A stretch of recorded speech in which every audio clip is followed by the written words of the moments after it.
Right. ನಾವು Coulomb's law discuss ಮಾಡಬೇಕಾದ್ರೆ relative permittivity or dielectric constant ಅಂತ ಹೇಳ್ಬಿಟ್ಟು ಬರ್ದಿದ್ವಿ, ನೆನಪು ಇದೆಯಾ? ಹಾಗಾದರೆ ಈ ರಿಲೇಟಿವ್ ಪರ್ಮಿಟಿವಿಟಿ ನಾವೀಗ ಡಿಫೈನ್ ಮಾಡೋಣ. In fact definition is very very important for 1 marks, right. Even derivation ಕೇಳಿದ್ರೆ 3 ಮಾರ್ಕ್ಸಿಗೆ ಕೇಳ್ತಾರೆ, ಒಂದು ಇಂಪಾರ್ಟೆಂಟ್ ಕಾನ್ಸೆಪ್ಟು ಎಕ್ಸಾಮ್ಗೆ, ಹೌದಲ್ಲ? For that sake I am going to consider 2 charges, 2 point charges Q1 and Q2. ಕಾಣಿಸ್ತಾ ಇದೆಯಲ್ಲ? ಸಪರೇಟೆಡ್ ಬೈ ಸರ್ಟನ್ ಡಿಸ್ಟೆನ್ಸ್, ಮಧ್ಯ ಸ್ವಲ್ಪ ಡಿಸ್ಟೆನ್ಸ್ ಇದೆ, ಆರ್ ಅಂತ ಹೇಳಿ ಕರಿತೀನಿ.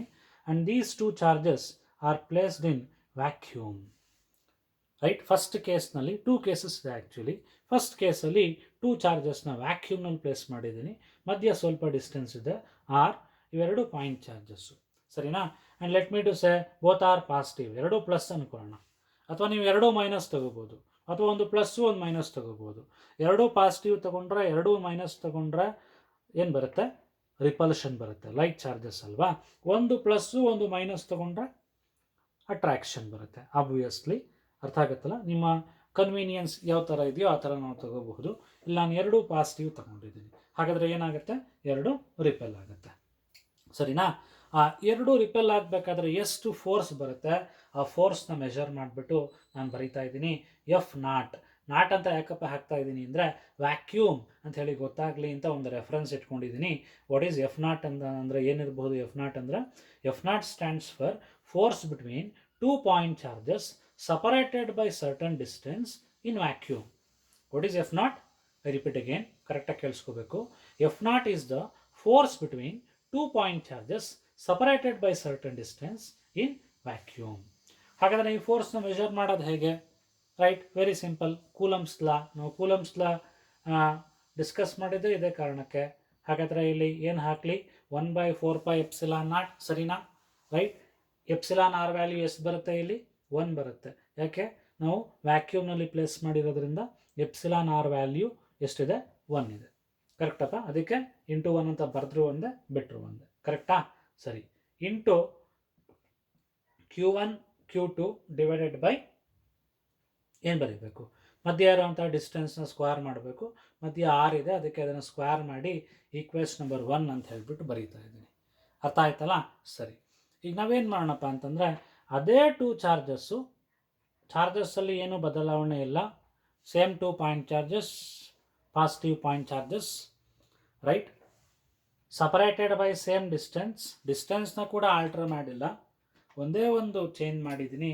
ಏನು ಮಾಡಿದ್ದೀನಪ್ಪ ಅಂತಂದರೆ ಇಲ್ಲಿ ತನಕ ವ್ಯಾಕ್ಯೂಮ್ ಇತ್ತಲ್ಲ, ವ್ಯಾಕ್ಯೂಮ್ ಬೇಡ, ಬೇರೆ ಯಾವುದಾದ್ರೂ ಮೀಡಿಯಮ್ನ ಫಿಲಪ್ ಮಾಡಿ, ಅದರ್ ದ್ಯಾನ್ ವ್ಯಾಕ್ಯೂಮ್. ಬೇರೆ ಮೀಡಿಯಮ್, ಮೇ ಬಿ ಅಲ್ಲಿ ವಾಟರ್ ಹಾಕ್ಬೋದು, ನೀವು ಆಯಿಲ್ ಹಾಕ್ಬೋದು, ರೈಟ್, ಸರ್ಟನ್ ಲಿಕ್ವಿಡ್ ಹಾಕ್ಬೋದು. ಅಂತೂ ವ್ಯಾಕ್ಯೂಮ್ ಬಿಟ್ಟು ಬೇರೆ ಮೀಡಿಯಮ್ನ 2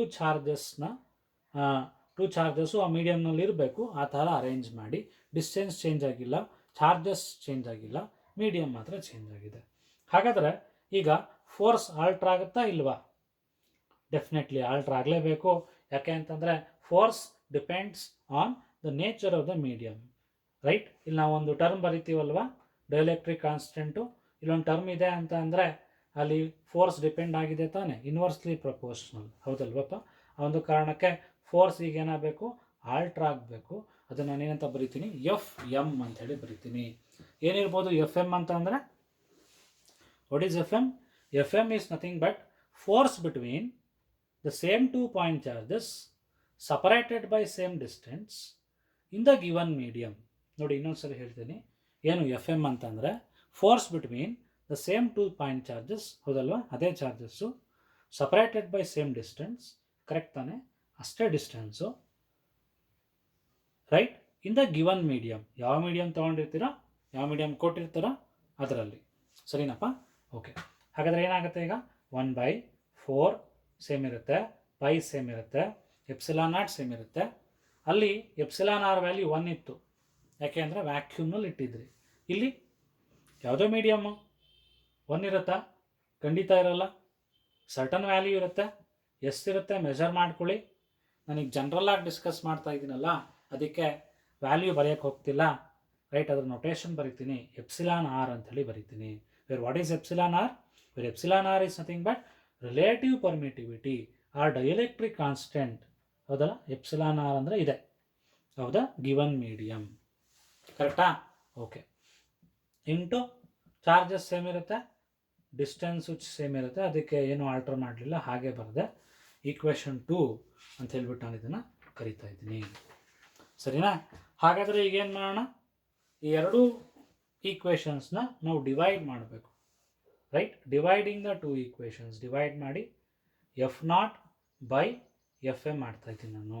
ಈಕ್ವೇಷನ್ 1 ಬೈ ಈಕ್ವೇಷನ್ 2 ಏನಾಗುತ್ತೆ ನೋಡಿ, that is 1 by 4 pi epsilon naught into Q1 Q2 by R square whole divided by 1 by 4 pi epsilon naught into epsilon R into Q1 Q2 by R square. Same ಇರೋದೆಲ್ಲ cancel ಮಾಡಿಬಿಡಿ. ನೋಡಿ Q1 Q2 by R square, Q1 Q2 by R square cancel, 4 pi cancel, 4 pi cancel, epsilon naught cancel, epsilon naught cancel ಆಗುತ್ತೆ. ಸರಿನಾ? ಉಳ್ಕೊಂಡಿದ್ದೇನಪ್ಪ, right? ನ್ಯೂಮರೇಟ್ರಲ್ಲಿ ಇಲ್ಲಿ 1 ಉಳ್ಕೊಂಡಿದೆ, ಡಿನಾಮಿನೇಟ್ರಲ್ಲಿ 1 by epsilon R ಉಳ್ಕೊಂಡಿದೆ. ಹೌದು ತಾನೇ? ಇದು ಕ್ಯಾನ್ಸಲ್ ಆಗಿಲ್ಲ. ಕ್ಯಾನ್ಸಲ್ ಆಗಿಲ್ಲ ಅಂದರೆ ಆ್ಯಕ್ಚುಲಿ ಇದೇ ಡಿನಾಮಿನೇಟ್ರು, ಇದರ ಡಿನಾಮಿನೇಟ್ರಲ್ಲಿದೆ ಅಂದರೆ ಇಟ್ ಗೋಸ್ ಟು ನ್ಯೂಮರೇಟರ್. ಹೌದಲ್ಲ? ಹಾಗಾದರೆ ಏನಾಗುತ್ತಪ್ಪ ಹೇಳ್ತೀರಾ? F0 ಬೈ FM ಮಾಡಿದ್ದಕ್ಕೆ ಏನು ಬಂತು ನನಗೆ? ಎಪ್ಸಿಲಾನ್ R ಬಂತು. ಅದಲ್ಲ, ಎಪ್ಸಿಲಾನ್ R ಅಂತ ಕೂಡ ಕರೀತಾರೆ, ಅಥವಾ ನೀವು K ಅಂತ ಕೂಡ ಯೂಸ್ ಮಾಡ್ಬೋದು, ಸಿಂಬಲ್ನ. ಸರಿನಾ? ಓಕೆ. ಹಾಗಾದರೆ ಡೈಎಲೆಕ್ಟ್ರಿಕ್ ಕಾನ್ಸ್ಟೆಂಟ್ಗೆ ಒಂದು ಎಕ್ಸ್ಪ್ರೆಷನ್ ಬಂದಿದೆ. ಈ ಎಕ್ಸ್ಪ್ರೆಷನ್ ಯೂಸ್ ಮಾಡಿ ಈಗ ಡೆಫಿನೇಷನ್ ಹೇಳೋಣ. ನಾನು ಡೆಫಿನೇಷನ್ ಹೇಳ್ತೀನಿ, ಅದು ಕರೆಕ್ಟಾ ಅಂತ ಹೇಳ್ಬಿಟ್ಟು ಅರ್ಥ ಮಾಡ್ಕೊಂಡು ನಂಗೆ ಹೇಳ್ತೀರಾ? ಓಕೆ. ಡಿಫೈನ್ ಡೈಎಲೆಕ್ಟ್ರಿಕ್ ಕಾನ್ಸ್ಟೆಂಟ್ ಅಂತ ಹೇಳಿ ಕ್ವೆಶನ್ ಇರುತ್ತೆ. ಡೆಫಿನೇಷನ್ ಹೇಳೋಣ ನೋಡಿ. Relative permittivity of A medium is defined as the ratio of, ಕರೆಕ್ಟಾ? ರೇಷಿಯೋ ತಾನೆ. It is a ratio of force between 2 point charges. It is a ratio of force between 2 point charges separated by certain distance in vacuum. Separated by certain distance in vacuum to the force between the same 2 point charges separated by the same distance in the given medium. Right? ಇದು definition, important definition. ಇನ್ನೊಂದ್ಸರಿ ಹೇಳ್ತೀನಿ, ಕೇಳಿಸ್ಕೊಳ್ಳಿ.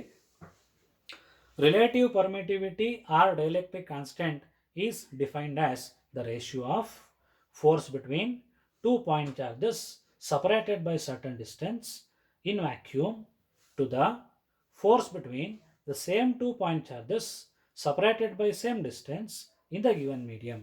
ಅಂದರೆ ಅರ್ಥ ಆಗ್ತಾ ಇದೆಯಲ್ಲ? Okay. So 2 point ಚಾರ್ಜಸ್ನ ನಡುವೆ certain ಡಿಸ್ಟೆನ್ಸ್ನಲ್ಲಿ ಇರಬೇಕಾದ್ರೆ, ವ್ಯಾಕ್ಯೂಮ್ನಲ್ಲಿ ಪ್ಲೇಸ್ ಮಾಡಬೇಕಾದ್ರೆ ಎಷ್ಟು ಬಂದಿದೆಯೋ ಫೋರ್ಸು, ಆ ಒಂದು ಫೋರ್ಸ್ನ ಅದೇ 2 ಪಾಯಿಂಟ್ ಚಾರ್ಜಸ್ನ ಅದೇ ಒಂದು ಡಿಸ್ಟೆನ್ಸಿಂದ ಸಪ್ರೇಟ್ ಮಾಡಿ ಬೇರೆ ಮೀಡಿಯಮಲ್ಲಿ ಇಟ್ಟಾಗ ಬರುವಂಥ ಫೋರ್ಸಿಂದ ಡಿವೈಡ್ ಮಾಡಿದಾಗ ಬರುವಂಥ ಒಂದು ನಂಬರ್ನ ನಾವೇನಂತ ಕರಿತೀವಿ? Relative permittivity or dielectric constant ಅಂತ ಹೇಳ್ಬಿಟ್ಟು ನಾವು ಕರಿತೀವಿ. Right? And the value of epsilon R depends on the nature of the medium between the charges. ಈ ಚಾರ್ಜಸ್ ಮಧ್ಯೆ ಯಾವ ಮೀಡಿಯಮ್ ಇದೆ, ಆ ಮೀಡಿಯಮ್ನ ನೇಚರ್ ಮೇಲೆ ಡಿಪೆಂಡ್ ಆಗಿರುತ್ತೆ. ಅರ್ಥ ಆಗುತ್ತಲ್ಲ? ನೋಡಿ, ಇನ್ನೂ ಒಂದು ಪಾಯಿಂಟ್ ಇದೆ, ಇದು ಎಕ್ಸಾಮಿಗೆ ಕೇಳಿದ್ರೆ ಈ ಡೆಫಿನೇಷನ್ನ ಬರೀರಿ. ಸೊ ಜನರಲ್ ಆಗಿ ಇನ್ನೊಂದು ತಿಳ್ಕೊಂಡಿರಿ, ನಾನು ಆಗಲೇ ಇದನ್ನು ಹೇಳಿದೆ. Actually epsilon is equal to epsilon naught into epsilon R ಅಂತ ಹೇಳಿದೆ. ನಪ್ಕ ಇದೆಯಾ? ಏನು ಎಪ್ಸಿಲಾನ್ ಅಂದರೆ permittivity of the medium, epsilon naught ಅಂದರೆ absolute permittivity of free space, epsilon R ಅಂದರೆ ಡೈಎಲೆಕ್ಟ್ರಿಕ್ ಕಾನ್ಸ್ಟೆಂಟ್ ಅಥವಾ ರಿಲೇಟಿವ್ ಪರ್ಮಿಟಿವಿಟಿ. ಇದು ನಾವು ಡಿಸ್ಕಸ್ ಮಾಡ್ತಿರೋದು. ನನಗೆ ಎಪ್ಸಿಲಾನ್ R ಬೇಕಪ್ಪ, ಕ್ರಾಸ್ ಮಲ್ಟಿಪ್ಲೈ ಮಾಡಿ. ಎಪ್ಸಿಲಾನ್ ಬೈ ಎಪ್ಸಿಲಾನ್ ನಾಟ್ ಆಗಲ್ವಾ? ಓಕೆ, ಇವೆಲ್ಲ ಮುಂದೆ ಬೇಕಾಗುತ್ತೆ ಪ್ರಾಬ್ಲಮ್ಸ್ ಮಾಡೋಕ್ಕೆ, ಅದಕ್ಕೆ ಹೇಳ್ತಾ ಇದ್ದೀನಿ. ಎಕ್ಸಾಮಿಗೆ ಕೇಳಿದ್ರೆ ಡಿಫೈನ್ಡ್ ಎಲೆಕ್ಟ್ರಿಕ್ ಕಾನ್ಸ್ಟೆಂಟ್ ಇದು ಬರೀಬೇಕು. ಇದು ಸುಮ್ಮನೆ ತಿಳ್ಕೊಂಡಿರಿ. ಇದರ ಪ್ರಕಾರ ಡಿಫೈನ್ ಮಾಡಬೇಕು ಅಂತಂದರೆ dielectric constant can also be defined as the ratio of, ಹೇಳ್ಬೋದಾ? ದ ರೇಷಿಯೋ ಆಫ್ ಎಪ್ಸಿಲಾನ್ ಅಂದರೆ permittivity of medium, epsilon naught ಅಂದರೆ absolute permittivity of free space. ಹಾಗಾದರೆ ಡೆಫಿನೇಷನ್ ಹೇಳ್ತೀರಾ? Relative permittivity is defined as the ratio of permittivity of the medium to the absolute permittivity of free space. ಈ ಥರ ಕೂಡ ನಾವು define ಮಾಡ್ಬೋದು. Okay.